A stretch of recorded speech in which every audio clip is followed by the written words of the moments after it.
Alright, this is the video lesson for 2.1 day 1, multiplying fractions slash simplifying. Our essential question is, how do I multiply fractions? We won't have an entry task today. It will actually be just to write out these definitions before we actually dive into our lesson. And so, two vocab words that we have today is simplify, to write in simplest form. Okay. And a fraction in simplest form is when the numerator and denominator cannot be any smaller while still being a whole number. Alright, so today we will practice simplifying fractions as well as multiplying fractions. So let's start with multiplying fractions. So if I had the fraction 2/3 times 3/4, step 1 is to multiply across the numerator. The numerators are the top numbers, right? So, example, 2 times 3 is 6. So that's your new numerator. Multiply across, 2 times 3, 6, done. Step 2, multiply across the denominator, 3 times 4. 3 times 4 is 12. That is your new denominator, okay? So, now we want to make sure that we are simplifying. Let me write this down here too. This is your new denominator. Okay. I want to make sure, so now we have 6/12. We want to simplify using the ladder method. To simplify basically is to simplify a fraction, 6/12, what you're really doing is dividing the numerator and the denominator by their greatest common factor. That's what you're doing. You're dividing it by the greatest common factor. And that is where the ladder method really comes in handy. So if I had 6/12 and I put it in a ladder where I put 6 over here and I put 12 over here, let's complete the ladder, right? 6 and 12 can both be divided by 2. 6 divided by 2 is 3. 12 divided by 2 is 6. Even though 3 is a prime number, 3 and 6 are still divisible by each other. They're both divisible by 3. So you can put a 3. 3 divided by 3 is 1. And 6 divided by 3 is 2. Okay.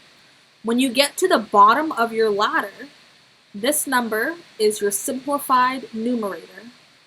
And this number is your simplified denominator, which is the same thing as dividing by your GCF. The GCF, 2 times 3 is 6. 6 divided by 6 is 1. 12 divided by 6 is 2, right? And so, simplified is 1/2. So we're going to try it. Let's do 8/3 times 3/4. Let's do it. I'm going to give you a minute to do it. Push pause. Okay, now we're going to do it. So we're going to multiply across. 8 times 3 is 24. And 3 times 4 is 12. Oh, that's not a good one. Yeah. It's okay. We know that fractions are just division. 24 divided by 12 is 2. So this answer is actually 2. Probably should have picked a better one, but that's okay. We will have more practice. We will have more practice with it throughout this week, but there is that. Let's see what our assignment is. So, took some notes. Our assignment is to go onto IXL and complete this IXL lesson. If you finish early, then work on the slides from yesterday. There is one way to log into IXL, just one. So you need to follow these directions, okay? So you open up a new tab and you go to Symbaloo. Once on Symbaloo, you go to Clever. If it's your first time in the day going onto Clever, you'll have to log in using your school Gmail account. This is not my first time, so you're not going to see it. But if you scroll down, you will then see IXL. I favorited it, so it's at the top. But it's at the bottom, IXL. You click on iExcel, and once you click on iExcel, you are now logged in. You know you're logged in because it'll say, welcome, your name, right? Once you are logged in, you can go back and click on the link, and then it'll work. Or you could type the code TZ6. So once I'm logged in, I'm going to type the code TZ6. And there it is, right fractions and lowest terms. So click on that iExcel. And I'm going to write these in, I'm going to answer these questions until I hit a SMART score of 70. That's when I'm allowed to stop. So 1/4 is already simplified. Submit.